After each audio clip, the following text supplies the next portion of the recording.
কুষ্টিয়ার দৌলতপুরে ফিলিপনগর ইউনিয়নের ফিলিপনগর গ্রামে যে ঘটনা ঘটেছে, একজন সুফি সাধক শামীম রেজাকে পিটিয়ে কুপিয়ে হত্যা করা এবং তার আস্তানা জ্বালিয়ে দেয়া, পুড়িয়ে দেয়া, গুড়িয়ে দেয়া, এই ঘটনাগুলো গতকালকে যেটা ঘটেছে সেই ঘটনা এতটাই বিস্ময় তৈরি করেছে এবং সামাজিক যোগাযোগ মাধ্যমে সুদূর অতীতে স্মরণ করাটা খুব মুশকিল হয়ে যাচ্ছে যে এর চাইতে বড় চাঞ্চল্যের সৃষ্টিকারী ঘটনা খুব সুদূর অতীতে ঘটেছে কিনা। আমার মনে হয় যে এই ঘটনা যেটা ঘটেছে প্রফেসর ইউনূস সরকারের আমলে প্রথম আলো ডেইলি স্টার পড়ানোর পরেও এত প্রতিক্রিয়া হয়নি যে প্রতিক্রিয়াটা এই সুফি সাধককে মারার পরে হয়েছে। আমার কেন যেন এই গতকালকে থেকে আজকে এখন যখন ভিডিওটা করছি তখন পর্যন্ত সামাজিক যোগাযোগ মাধ্যমে টাইম লাইন ঘাটলে শুধুমাত্র ওই শামীম রেজা যেভাবে আসছে, এর আগে ওই 2024-এর জুলাই আগস্টের যে আন্দোলন, সরকার পতন আন্দোলন, সেই আন্দোলনের সময় আন্দোলন কেন্দ্রিক ব্যাপারগুলো যখন নেট ছিল সেই কয়দিন, নেটের থাকার কয়দিন শুধুমাত্র টাইম লাইন জুড়ে ওই ব্যাপারগুলোই ঘুরতে দেখেছি। এছাড়া তারপরে বিগত প্রায় 2 বছরের মধ্যে এত বড় চাঞ্চল্যের সৃষ্টি আমার মনে হয় ঘটেনি। এমনকি গোয়ালন্দে যে নুরাল পাগলার মাজার থেকে তার লাশ তুলে পুড়িয়ে দেয়া হলো, সেটাও সারা দেশে এত প্রতিক্রিয়া তৈরি হয়নি এবং সামাজিক যোগাযোগ মাধ্যমে অফলাইনে অনলাইনে এত প্রতিবাদের ঝড় ওঠেনি। এই ঘটনায় একরকম বলা যায় যে বাধ্য হয়ে স্থানীয় এমপি দ্রুত ঢাকা থেকে তিনি ওই স্পটে ছুটে গেছেন, কুষ্টিয়ার দৌলতপুরে ছুটে গিয়ে রাতেই এটা নিয়ে বক্তব্য দিয়েছেন। এটা নিয়ে তার ভক্তরা এক ধরনের কথা বলছে, শামীম রেজার সঙ্গী যে 2 জন আহত হয়ে হাসপাতালে ভর্তি হয়েছেন তারা এক ধরনের কথা বলছেন, নানাজন সামাজিক যোগাযোগ মাধ্যমে নানা ধরনের ব্যাখ্যা দাঁড় করাচ্ছেন। অনেকে এটা নিয়ে যখন বুঝছে যে সারা দেশ প্রতিবাদে মুখর হয়ে পড়েছে, এখন তাদের শাস্তির মুখোমুখি হতে হবে, পেছন থেকে যারা ইন্ধন দিয়েছে, ফেসবুকে উস্কানি দিয়েছে, তারা এখন ফেসবুকে লাইভে ভিডিওতে এসে নানাভাবে এটাকে এটা তারা করতে চায়নি, এটা যারা করেছে তাদের করা উচিত হয়নি, এরকম নিজেদের গা বাঁচানোর ভিডিও তৈরি করতেও আমরা দেখছি। যারা কিনা গত রাতেও এই শামীম রেজার সঙ্গে বাউল শফি মণ্ডলকে পর্যন্ত জড়িয়ে হত্যার হুমকি পর্যন্ত দিয়েছে, তাদের আজকে মতি গতি পাল্টে যেতে দেখছি আমরা সারা দেশে তীব্র প্রতিবাদের মুখে দাঁড়িয়ে। শামীম রেজাকে কেন্দ্র করে স্থানীয় এমপি কি বলছেন, এই তার যে কথিত ধর্ম অবমাননার বক্তব্য, সেই ধর্ম অবমাননার বক্তব্যের বিশ্লেষণে কি জানা যাচ্ছে, কি বক্তব্য আসছে, শামীম রেজা যদি বেঁচে থাকতেন তাহলে তার ব্যাখ্যাটা শুনতে পারলে আরও বেশি ভালোভাবে বোঝা যেত, কিন্তু তাকে তো বাঁচার অধিকারই দেয়া হয়নি। শেষ পর্যন্ত ঘটনাগুলো কোন দিকে যাচ্ছে, যদিও তার বিরুদ্ধে অনেক কথা রয়েছে, তিনি কৃষ্ণ সাজতে চেয়েছেন, কৃষ্ণ হয়ে বাঁশি বাজাতে চেয়েছেন, তিনি মুসলিম ধর্ম এবং হিন্দু ধর্ম দুইটাকে এক জায়গায় করতে চেয়েছেন, হয়তো অনেক কাজই তার অপরাধ কিংবা দৃষ্টিকটু, কিন্তু একজন মানুষ তিনি কি মতাদর্শ পালন করবেন সেটা তো তার ব্যক্তিগত স্বাধীনতার ব্যাপার। আমি ধর্মের দোহাই দিয়ে সেই ব্যক্তিগত স্বাধীনতায় হস্তক্ষেপ করতে পারি কিনা। সামাজিক যোগাযোগ মাধ্যমে এই সুরও উঠছে যে আজকের যুগে যদি লালন জন্ম নিতেন তাহলে গোপনে যে বেশ্যার ভাত খাই তাতে ধর্মের কি আসে যায়, এই গান লেখার জন্য তাকে হয়তো এই ধরনের তৌহিদি জনতার কবলে পড়তে হতো, কিংবা কাজী নজরুলের ওই খোদার আরশ আসন ছেদিয়া এই কবিতার পংক্তিগুলো লেখার জন্য তাকেও হয়তো তৌহিদি জনতার কবলে পড়তে হতো। আর রবীন্দ্রনাথ ঠাকুরের কথা তো বাদই দিলাম, রবীন্দ্রনাথ ঠাকুর তো তার লেখা জাতীয় সঙ্গীত গাইতেই তো আমাদের দেশের রাজাকার পাক বীজদের অনেকের গা জ্বালা করে। শামীম রেজাকে নিয়ে সারা দেশে কি তোলপাড় ঘটছে এবং তার বক্তব্যের ব্যাখ্যায় কি পাওয়া যাচ্ছে, সেই ব্যাখ্যা আমাদের কাছে গ্রহণযোগ্য কিনা চলুন একটু জেনে দেখি, এবং এমপির বক্তব্যও আমরা জেনে দেখব কি হতে চলেছে এটাকে নিয়ে। সরকার এই ব্যাপারে শেষ পর্যন্ত ব্যবস্থা নেবে কি না, নাকি এই মবকারীরা বহাল তবিয়তে থাকবে, তাদের কিছুই হবে না, সেই আলোচনায় করবে এই ভিডিওতে। থাকবেন পলিটিক্স টিভির নিয়মিত আয়োজনে।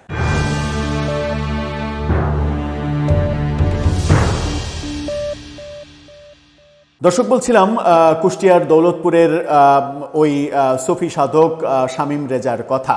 শামীম জাহাঙ্গীর বিভিন্ন নামে, কেউ শামীম বাবা বলে, বিভিন্ন নামে তাকে ডাকতে দেখছি। কোনো একদিন তার ওই আস্তানায় বাংলাদেশের এই মুহূর্তে সবথেকে জনপ্রিয় বাউল শিল্পী বলা যায় শফি মণ্ডল, তিনি গিয়েছিলেন। তার একটা ছবি আছে, সেই ছবি সামাজিক যোগাযোগ মাধ্যমে পোস্ট করে জঙ্গিরা শফি মণ্ডলকে পর্যন্ত প্রাণনাশের হুমকি দিচ্ছে, এরকম পর্যায়ে গিয়েছিল গত রাত পর্যন্ত তাদের অধ্যত্ত। কিন্তু আজকে পরিস্থিতি কিছুটা পাল্টাতে শুরু করেছে। তারা হয়তো বুঝতে পেরেছে যে সারা দেশের মানুষের বিবেক জাগ্রত হয়েছে। ঢাকা বিশ্ববিদ্যালয় পর্যন্ত মিছিল হয়েছে। যারা প্রফেসর ইউনূস সরকারের আমলে মবকে নানাভাবে পৃষ্ঠপোষকতা করেছে, তারা পর্যন্ত এই মবের বিরুদ্ধে সোচ্চার হচ্ছে। তখন বোধহয় তারা একটু দিশেহারা হয়ে যাচ্ছে। আমরা একে একে বেশ কিছু তথ্য জানবো এই ব্যাপারে। প্রথমে চলুন একটু জেনে দেখি যে ওই এলাকার ওই শামীম রেজার একজন ভক্ত, এক নারী, তিনি কি বলছেন শামীম রেজা সম্পর্কে কিংবা তাদের কার্যক্রম সম্পর্কে, সেটা একটু সংক্ষেপে জেনে আসি।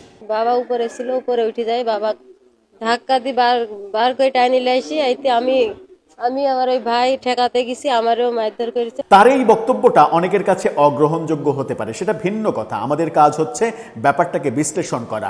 এই যে ঘটনা ঘটেছে, গত রাতেই ঢাকা থেকে ছুটে গিয়েছিলেন স্থানীয় এমপি রেজা আহমেদ বাচ্চু মোল্লা। সেখানে ছুটে গিয়ে তার যেহেতু এলাকা, তার যেহেতু গ্রাম, তার মানে আসন, সেই জায়গায় ছুটে যাওয়া তার কর্তব্য, তিনি ছুটে গেছেন এবং তিনি বলেছেন, নিশ্চিত করেছেন যে এই মবের সঙ্গে এবং আইন যারা নিজের হাতে তুলে নিয়েছে তাদের একটাকেও ছাড়া হবে না, প্রত্যেককে আইনের আওতায় আনা হবে। যদি এমপি সাহেব এই কাজটা করতে পারেন, আমার মনে হয় সারা দেশে তিনি একজন সুপারস্টার হয়ে যাবেন। কি বলছেন তিনি, গত মধ্যরাতে কি বলেছিলেন একটু শুনে আসুন। কারোরই অধিকার নাই, বাংলাদেশে আইন আছে, যে ঘটনা ঘটছে আইনগত ব্যবস্থা নেবে। আইন তো কারো হাতে তুলে নেওয়ার ক্ষমতা নাই। যে আস্তানায়, মানে শামীম রেজার যে আস্তানায় আক্রমণ করা হলো, সেই মানে উপরে দোতলায় উঠে ওই পীর শামীম তার দরজায় নক করা হলো এবং লোহার মানে পাইপ নিয়ে, দেশীয় অস্ত্র নিয়ে দরজায় বারবার আঘাত করতে থাকা হলো। এবং সেই মুহূর্তে তার সঙ্গে তার একজন মানে শিষ্য খাদেম ছিলেন উপস্থিত। সেই খাদেম যে বর্ণনা দিচ্ছেন, সেই বর্ণনাটা একটু আপনাদেরকে শোনাই। দরজায় একের পর এক আঘাত করা হচ্ছিল, দরজা ভেঙে ঢোকার চেষ্টা চলছিল। সুফি শামীম নিজেই ভেতরের সিটকিনি খুলে বের হয়ে এসে দুই হাত জোড় করে উপরে তুলে বললেন, সালাম জানবেন ভাই সকল। এরপর আর দ্বিতীয় কোনো বাক্য বলার সুযোগ পাননি তিনি। তথাকথিত তৌহিদি জনতা তাকে পিটিয়ে মেরে ফেলল। ঘটনাটা বলছিলেন মাজারের আহত খাদেম। তার বর্ণনা অনুযায়ী হঠাৎ দল বেঁধে শত শত লোক এসে মাজারে হামলা করে। আমি তখন সুফির ঘরে ছিলাম। আমরা কিছু বুঝে ওঠার আগেই দরজায় লাঠির আঘাতের শব্দ শুনি। বাইরে শুধু চিৎকার আর ভাঙচুরের শব্দ, আগুনের ধোঁয়া বুঝতে পারছিলাম। আমি সুফিকে দরজা খুলতে দিচ্ছিলাম না। তিনি আমাকে সরিয়ে দিয়ে হেসে বললেন, বসো, আমি কথা বলি। তারপর দরজা খুলে দুই হাত উপরে জোর করে বললেন, সালাম জানবেন ভাই সকল। এরপর আর কোনো কথা বলার সুযোগ পাননি। যে ঘটনার বর্ণনাকারী খাদেমও গুরুতর আহত হয়েছেন। যে খাদেম গুরুতর আহত হয়েছেন, ভিজুয়ালি তার বক্তব্য এবং আহত আরেকজন মহিলার বক্তব্যটা একটু শুনে আসুন। নিচে দেখছি যে ভাঙচুর চলতেছে, বাবা রুমের মধ্যে ছিল, বাবা উপরে ছিল, উপরে উঠে যায়, বাবা ধাক্কা দিয়ে বার করে টাইনি লাইছি। আইতে আমি আমি আমার ওই ভাই ঠেকাতে গেছি, আমারও মারধর করেছে। শামীম রেজার একটা বড় অপরাধের মধ্যে যারা এই তৌহিদি জনতা তাদের ফেসবুক লেখালেখিতে জানা যাচ্ছে, তার একটা বড় অপরাধ কি, সেটা হচ্ছে যে তিনি কৃষ্ণ সাজতে চেয়েছিলেন, তিনি কৃষ্ণ হতে চেয়েছিলেন। মুসলমান ধর্ম, হিন্দু ধর্ম সব একাকার করে দুইটা মিলিয়ে ব্লেন্ড করে তিনি একটা নতুন পথের, নতুন মতের তৈরি করেছিলেন। এটা একটা বড় অভিযোগ। সেই কৃষ্ণ সাজার ছবি আমরা ফেসবুকে দেখেছি, একটু ছবিটা দেখে নিন। তিনি কৃষ্ণ সেজে কিভাবে বাঁশি বাজাতেন সেরকম একটা ছবি। গুরুই খোদার রহস্য এই পেজ থেকে একটা তার বিরুদ্ধে যে শামীম রেজার বিরুদ্ধে যে কোরআন অবমাননার অভিযোগ এসেছে, সেই কোরআন অবমাননার অভিযোগ প্রসঙ্গে এই পেজ থেকে একটা লেখা প্রকাশ করা হয়েছে সামাজিক যোগাযোগ মাধ্যমে। তাদের ওই লেখাটা আপনারা দেখে নিন, লেখার স্ক্রিনশটটা, যেখানে বলা হচ্ছে, আপনাদেরকে লেখাটা একটু পড়ে শোনাই। কোরআন অবমাননার মিথ্যা অভিযোগ তুলে পরিকল্পিতভাবে হত্যা করা হয় বাবা শামীম আল জাহাঙ্গীরকে। এই ব্যাখ্যা দিয়েছেন ডিএম রাহাত। তার এবং তাদের ভাষ্যে পরিকল্পিতভাবে ব্যাখ্যার অপব্যাখ্যা করে এটা করা হয়েছে। কি বলছে তারা দাবি করছে, বক্তব্যটি শুনেছি, উনি মূলত বোঝাতে চেয়েছিল যে কোরআনের অনুবাদ ও ব্যাখ্যা করেছে, কোরআনের অনুবাদ ও ব্যাখ্যা করেছে তারা সঠিক ব্যাখ্যা ও অনুবাদের ক্ষেত্রে খামখেয়ালি করেছে। অর্থাৎ কোরআনের ব্যাখ্যা যারা করেছে, তাফসির যারা করেছে, তারা খামখেয়ালি করেছে, সঠিক ব্যাখ্যা করেনি। তো ব্যাখ্যাকারী তো আল্লাহও না, ব্যাখ্যাকারী তো রাসূল সাল্লাল্লাহু আলাইহি সাল্লামও না, ব্যাখ্যাকারী তো মানুষ। এবং ব্যাখ্যাকারী যে মানুষ এবং ব্যাখ্যাকারীরা যে নানা ধরনের অপব্যাখ্যা করেন, সেটা আমরা সম্প্রতি এক হুজুর, বাংলাদেশের অন্যতম জনপ্রিয় একজন হুজুরের বয়ানে দেখেছি যে এক সময় তিনি বলছেন যে গান বাজনা হারাম, আর এক সময় বলছেন যে গান গাওয়া যেতে পারে, নবীও গান গেতেন। এবং গান বাজনা যখন হারাম তিনি বলছেন, তখন সূরা লোকমানের 6 নম্বর আয়াত উল্লেখ করেছেন।